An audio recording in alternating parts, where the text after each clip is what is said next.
Hi guys, in this episode I'll show you how to install a very cool Tesla style screen in a Ford Mondeo MK5, also known as the Ford Fusion, equipped with one of the Sync1, Sync2 or Sync3 infotainment systems. This is one of, if not the most impressive Android unit I've ever installed. It's incredibly fast, the screen has fantastic resolution, and the unit supports all the original vehicle functions because it retains access to the factory menu. In my opinion, it integrates perfectly into the interior of this vehicle. And for even more safety on the road, I've also added a DVR dash camera, so stay tuned because this episode is going to be absolutely insane.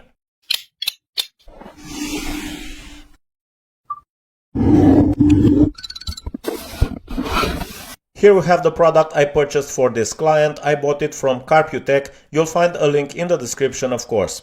I installed an Android unit from them in my own personal car and I can honestly say it's fantastic. I'll also leave a link to that video in the description. This is the seller's website. The client agreed to purchase the highest spec version with 8GB RAM and 128GB of storage because the price difference isn't that significant. At first I thought it was a bit expensive, but after installing the unit and testing it, I can honestly say it's worth every penny.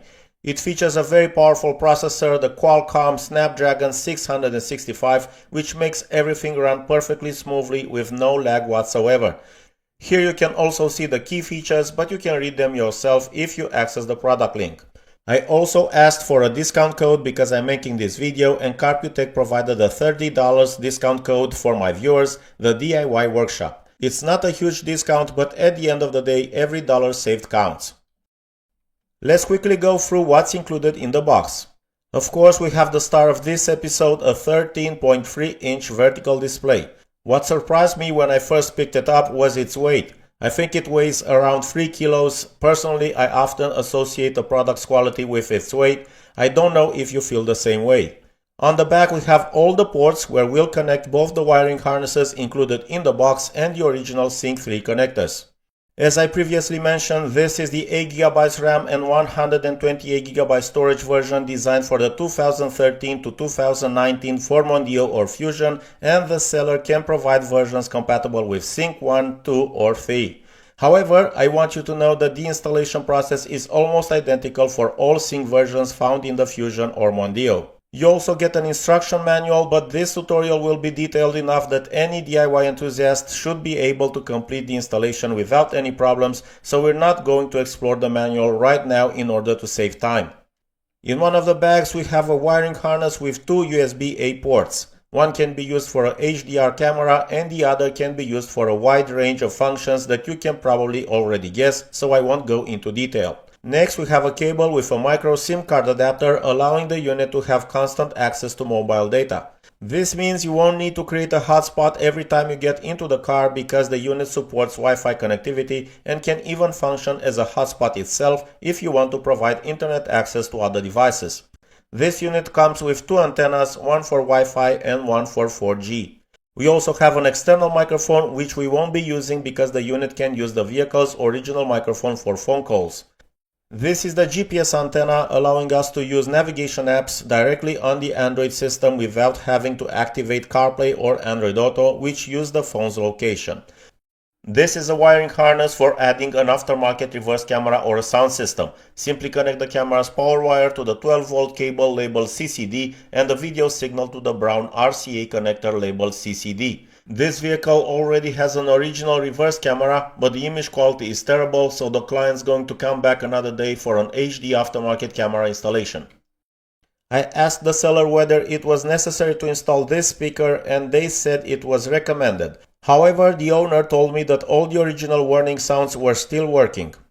This is the LVDS cable that enables the video connection between the Sync3 system and the Android unit, allowing us to retain the original menu display.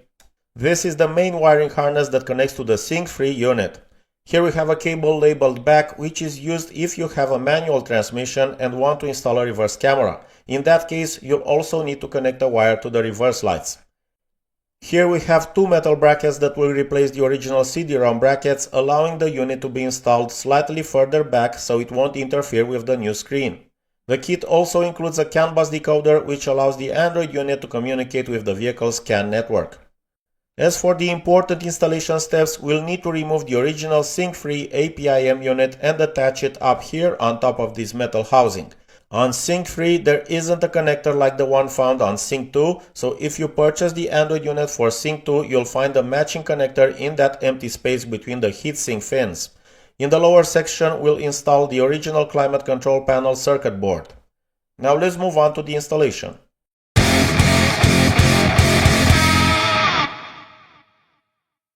For these side trims on the center console, you won't even need a trim removal tool. You can simply pull them out with your fingers and they'll come off without any issues. For the trim piece surrounding the media unit, however, you'll need to use a trim removal tool because you can't access its edges with your fingers. You won't be able to fully unclip it until you also remove the trims around the gear selector as shown in the video.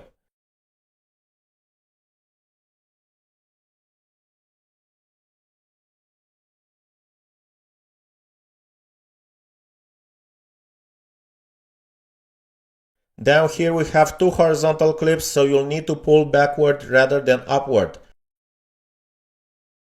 Here are the slots they fit into.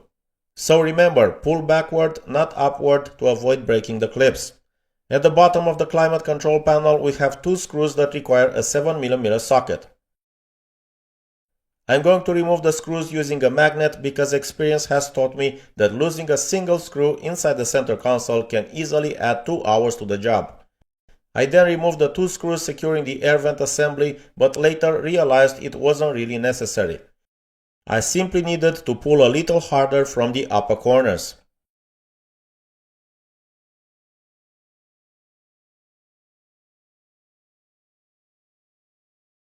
I shifted the gear selector into neutral to create more working space.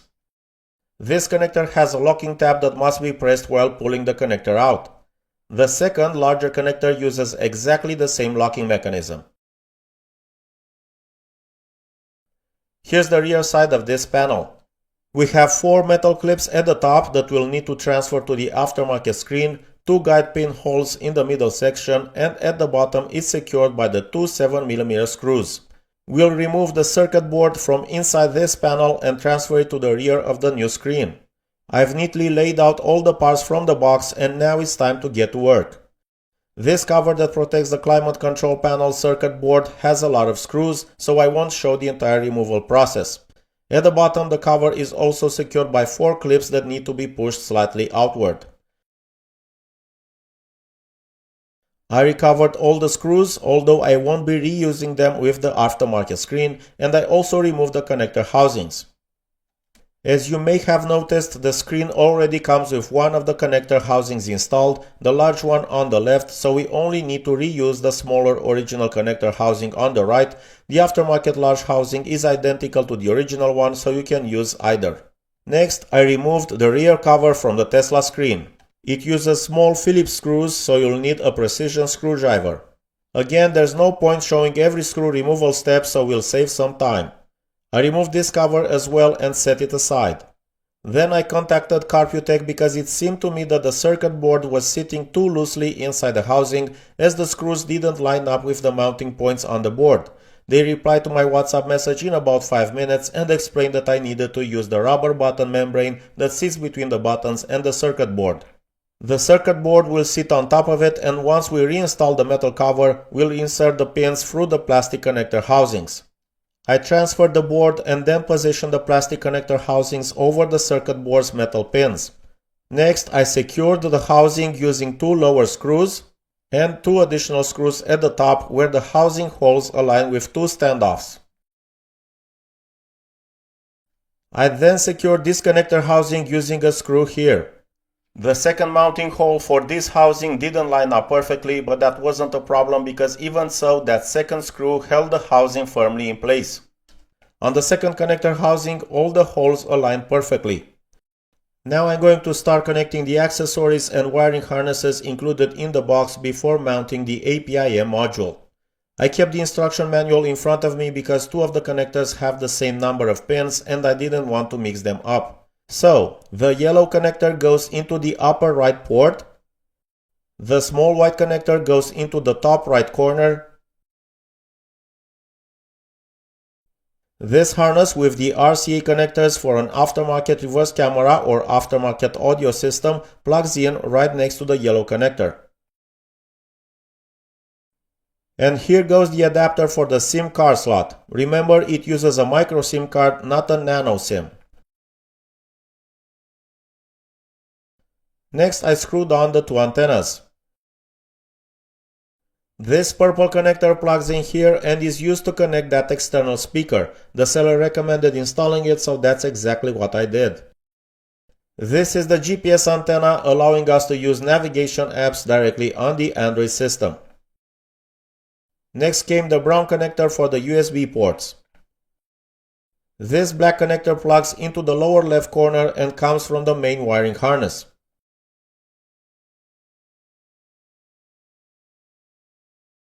Don't forget to connect the CAN bus decoder as well. I'll install the LVDS cable after transferring the APIM module. So next I moved on to removing the APIM unit and the display, which are attached together and secured with 4 screws.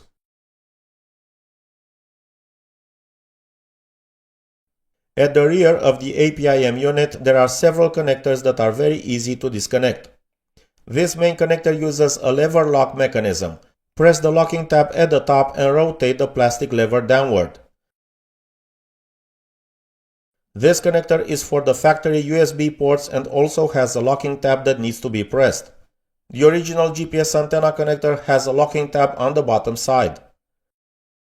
You will also have to disconnect this LVDS connector from the APIM. Using a Phillips bit, I'll remove the 3 screws that secure the APIM to the display.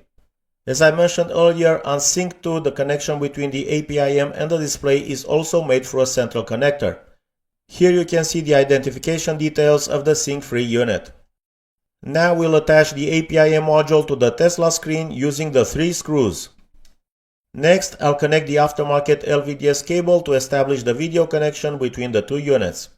Pay close attention here, the blue connector plugs into the APIM while the connector at the opposite end plugs into the LVDS port on the Tesla screen. We will not be using the original LVDS cable anymore. Now I'll remove the 2 screws that secure the CD-ROM unit.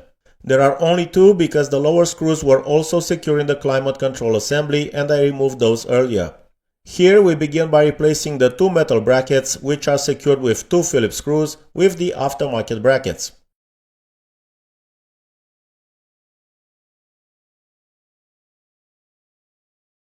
Make sure these brackets are positioned exactly like this. They are not reversible, and if you don't install them in this exact orientation, the unit won't fit properly. Also, on the aftermarket brackets, the upper mounting screw uses a different hole that is positioned slightly higher on the CD-ROM housing. This is the correct position of the 2 metal brackets. At the rear on both sides you'll find these plastic tabs that act as stoppers. We need to remove them so the CD-ROM unit can slide further back, otherwise the new screen won't have enough clearance. Each stopper is secured by a Phillips screw located right in the center. The CD-ROM unit has now slid further back and we can continue. The client also wanted a DVR camera installed, and I highly recommend getting one from Carputech as well, because the live view displayed through split screen mode on the Tesla screen looks fantastic while also improving road safety. All you need to do is insert a memory card into the camera and connect it to one of the 2 USB ports on the Tesla screen.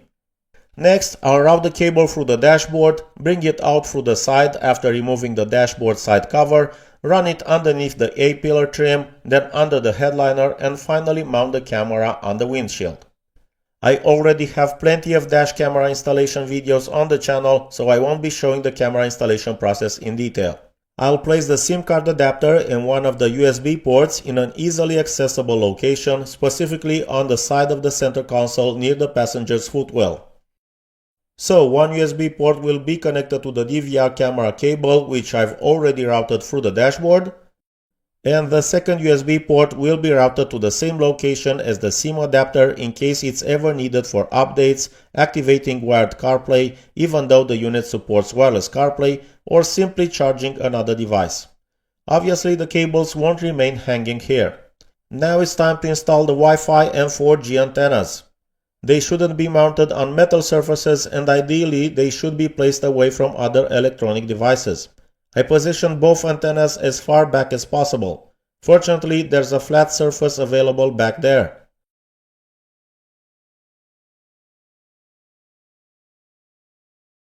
The GPS receiver must be installed facing upward because it's directional, and behind the screen there wasn't a suitable surface that would allow that. I could have mounted it on the CD-ROM housing, but I was concerned that electromagnetic interference might affect the signal, so I routed this cable through the dashboard as well and found a flat surface somewhere inside here. I then reconnected the GPS receiver cable. Now that the antennas and camera are installed, I can move on to the remaining connectors with shorter cables. The order doesn't really matter, but I started with the connectors from the main wiring harness. I identified the matching connector and connected it to the original main connector. Obviously, the connector on the opposite end will replace the original connector. I also stuck the speaker somewhere in the back. I then connected a small connector from the climate control panel. To install the large connector and the remaining connectors, I had to rotate the screen because the cables are much shorter. Hopefully you'll still be able to see everything clearly. Next, I connected the vehicle's original GPS antenna connector to the API-M unit. And all that remained was the connector for the vehicle's original USB ports.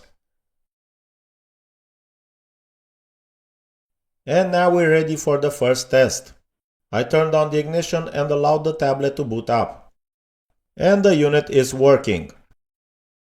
I then connected it to mobile data using my phone's hotspot so I could log into my Google account and all the other applications, allowing me to test every function before reassembling everything. I can honestly say that I've never installed an Android unit that operates this smoothly. There is absolutely no lag whatsoever. The response speed in navigation apps is unreal. The climate control functions within the dedicated Android menu work perfectly. I also tested the sound system, steering wheel controls, and many other functions. Everything worked flawlessly, so it was finally time to finish the installation. I left the transfer of the metal clips from the original panel to the new screen until the end, but you can do this at any point during the installation. The screen clipped into place without any problems. The surrounding trim fits perfectly and there are absolutely no gaps around the display. It's almost as if Ford was originally designed to accommodate a Tesla-style tablet. I reinstalled all the trim pieces just as easily as I removed them. I have to point out that the trim retention system on this vehicle was much more user-friendly than on many other car brands. Now let me show you some of the features and just how fast this Android unit really is.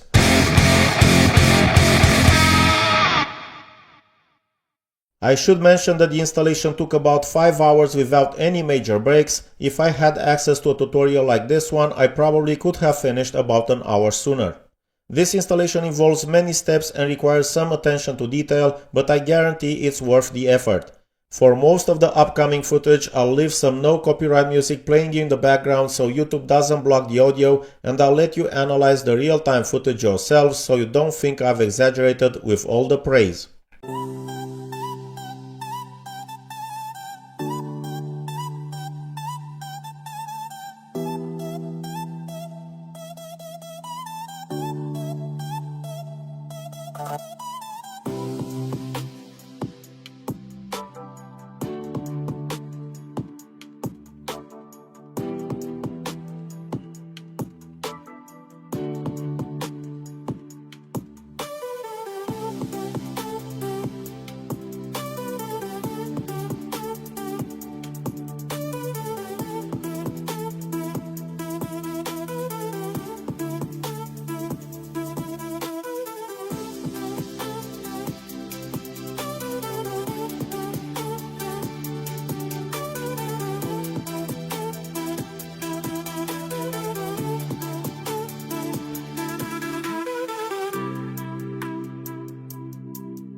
And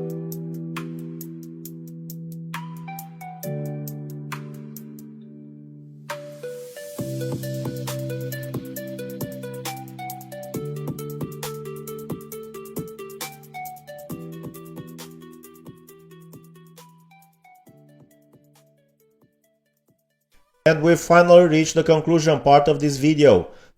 The installation process took a bit of work and I've tried to illustrate every step as thoroughly as possible. As for the unit's performance and whether it's a good choice, that ultimately depends on your personal preferences, expectations, and of course your budget.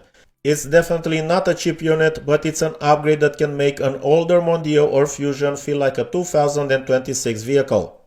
Modern cars are becoming less reliable and extremely expensive, so why replace your entire car just to get a more capable tablet when you can simply install an upgrade like this? There are even digital instrument clusters available now, and honestly, rather than spending $30,000 or $40,000 on a new vehicle, I'd rather invest in upgrades like this one. The product link and the $30 discount code are available in the description and in the first pinned comment. I've put a tremendous amount of work into creating this tutorial and review, so if you found it useful, don't forget to hit the like button, leave a comment and subscribe to the channel because I have some incredible projects planned for the future. Goodbye!